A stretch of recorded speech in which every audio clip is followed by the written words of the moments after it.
Hi, I'm Hope Witkowsky, your host of Senior Scene. In today's society, most of us take selfies as the way to keep our memories alive of what we've done. But on today's show, we're going to see how we can turn selfies into family memories. What's more exciting than to pick up an album and look at pictures from centuries before we were born? Let's go take a look.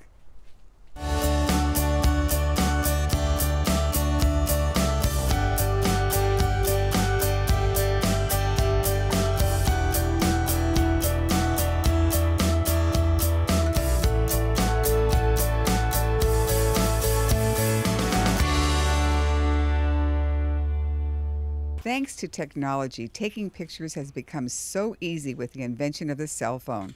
Beautiful pictures have been taken for memories, which now have developed into taking pictures with a person in the shot, called selfies. With the cell phones around, I love it because at any point in time you can capture what's going on. And so it works out great. You can show people where you are, capture a selfie, whether you're in Hawaii, on the soccer field, watching your son's baseball game. Maybe you run into a famous person and you can do a selfie, and then you can post it on Facebook, and then if you choose, print it out later. So I love it. It's so fun, and you can share these with your friends. Debbie Hayes has two sons, and when I asked her how they take pictures, it's all about the selfies. They do selfies 24/7, yes. On any type of Instagram, my one older son told my younger son, remove me from your account, because he sends out so many. And the other one, I usually have to tell them to take a break from taking selfies to get something done. They love it. I asked Debbie what she thinks about the new type of picture craze. Well, the old family albums, will they really be gone forever? A selfie management course.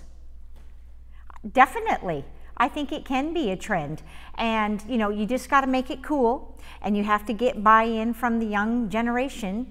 And even our age, we got to figure out what to do with those images we've captured on our phone and make it happen. If you are old enough, you may remember the wonderful old family albums that you enjoyed as a child.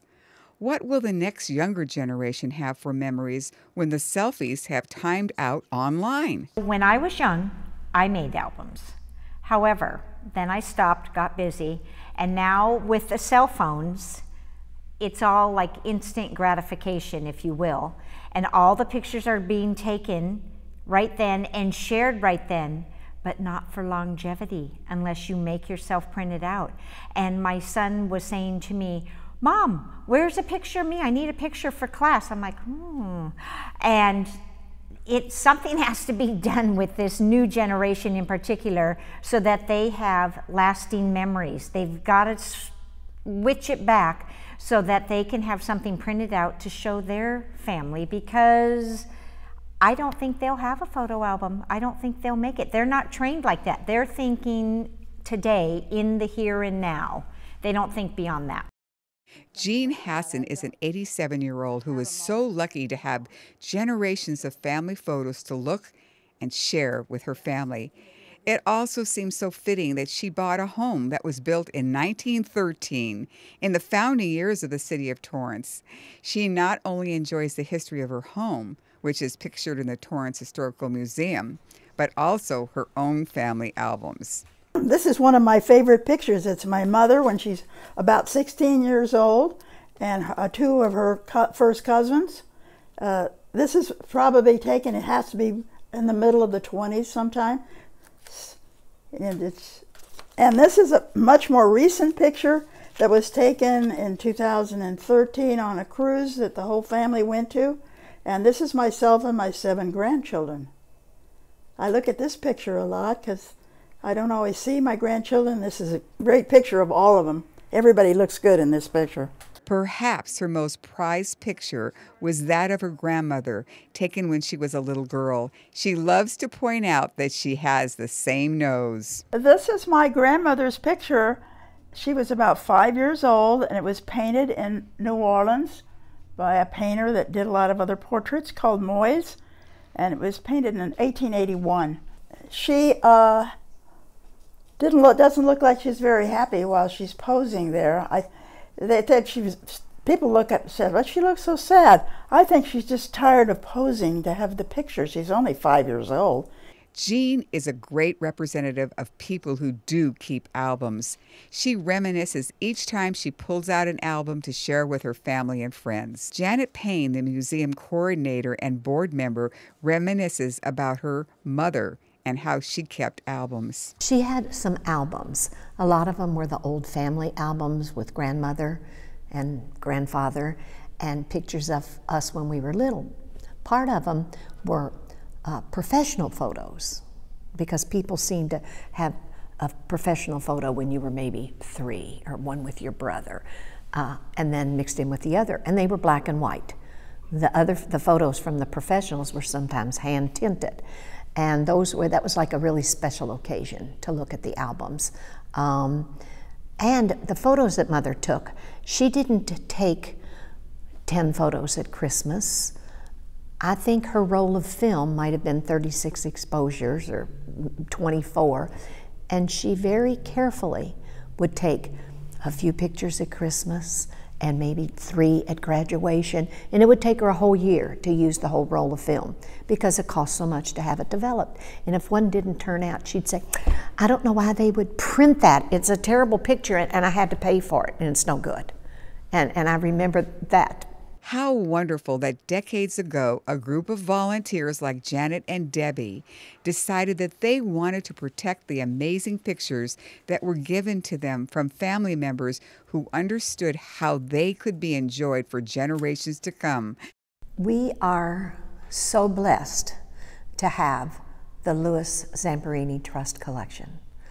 Louis gave us a lot of things to put on view in our museum, little bits and pieces when he thought about them, and it was a totally loose arrangement. Now we're working on our final legal documents to house the collection for the family so everybody can see it. We have to remember that Louis is just one person in our city, but after Laura's book, and then complemented by Angelina Jolie's film, Unbroken, he's even more of a world hero. He put Torrance on the map with his running. There's no question about it. But people they didn't forget about it, but the world didn't continue his story. Laura was able to write her book by looking at the family album that his mother started. And when we look at the pictures, we go from feeling tearful to joyous to proud and full of bragging rights, and I say we have the world's largest collection of Louis Zamperini stuff, and it's like, oh my gosh. And to touch that album, it's almost like it's full of electricity. The Torrance Historical Society volunteers have been doing a fantastic job of getting pictures from our founding city's families. When visiting this historic building, which was our first public library in Torrance, you enjoy the journey of looking at 10,000 real pictures of our city's history. Imagine if there were no albums to invoke the history of Torrance or the family of your own. Debbie has a great thought. I think we need to start a trend on getting these photos, selfies or whatnot, anything captured on your phone, on paper essentially, in some way, shape, or form. And Janet helps us understand how to preserve those old photos. She shows us how to make the best albums of those selfies that will be preserved for decades to come. This is an example. Now this is in an acid-free Mylar covering. So see, I can handle this and I don't have to worry. This is part of a marriage certificate of marriage, where they actually put the photos, or these are in the 1800s, and they came with a family. So these were some early things that people did when they didn't even have a camera. And to have something like this, even if we don't know this family, this is an example of what was. Family albums are interesting. People usually only do special photos, like we see here in an album like this. This is the classic, old-fashioned black album. okay, with the family photos of the kids, vacations, the baby, that in the famous little black edges. These were a great way to do albums. All of these photos that I have right here have been taken out. We took them out of an album. The paper is full of acid because it's made from, usually, either from fabric or tree. We took these out to protect them. We had to make the choice to lose the album concept to save the photos. This is an incredible collection. This is of one family, but they're not all in the same place. These photos, which are awesome, were done by a church. It was called the Cradle Roll. And I just happened to find the children of this family. The Gutenfelder children are in here, okay? We have a baby book. This isn't a photo album, but it's the baby book, and it has photos. And it has the photos of the 5-week-old baby in the carriage, the little wicker carriage, with mom and dad right here, which is, I have the cold chills. It's just so incredible to have that. We visited with Donna Duperon, who is the CEO and president of the Torrance Area Chamber of Commerce. While she may be all business at work, at home, she enjoys the art of scrapbooking. She says even the popular selfie photos can be preserved and saved into albums, either digitally or online by printing them out. The picture that we take from our cell phones and get those printed, you definitely can use those in your scrapbook. You can actually get pictures developed 30 seconds or an hour at some of the local department stores. So we usually go in and get our 30-second photos just so we have them right then and there and we don't have to go back to the store to get them. But there's so many different options that you can choose from, and the machines today take out the red eye, they let you crop the pictures, you could lighten pictures, darken pictures, so it all works out really well. She reminds us that those who just depend on the moment of taking selfies without thinking about the future of those memories can be a disaster to our family history.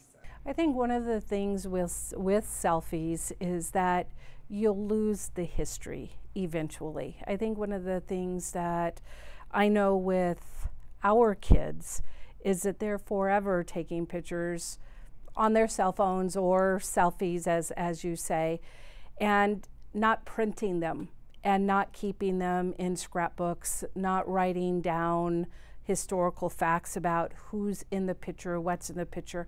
I admire them for taking as many pictures as they are taking, but I think just all the historical facts are going to be lost. I actually started scrapbooking my senior year in high school. I was editor of the high school newspaper, and I wanted to start clipping the articles that I wrote and the pictures that I actually took to support those articles. So I did the scrapbooking like we knew how, with the little black tabs and just with no covering on the pictures or the articles. And it's unfortunate because I've gone back and looked at those articles that are now yellowed and the pictures are a little tethered. But I really started doing it way back then. And then I remember doing my mom and dad when they celebrated their 40th anniversary. I did a large scrapbook for them. Donna also suggests looking into transferring those photos to a DVD or make sure they're backed up online. Sometimes websites and servers may not always be the most dependable. I think that if people continue to take selfies, I would just like to encourage them to document what the selfie is. And, you know, to have them on your camera is really important, and to be able to share on Facebook and Twitter and Instagram and all of the different technologies. But 5 or 10 years from now, that technology isn't going to be the same. It's always going to be changing. But if you have those print documents followed up by historical data, that's going to carry on from generation to generation and make such a big impact on our children and our great-grandchildren. Donna the scrapbooker is proud to show that she made one for all of her children. She has them go from birth to their high school graduation. Before I left Donna's office, I asked her if we could take a selfie together just for this show.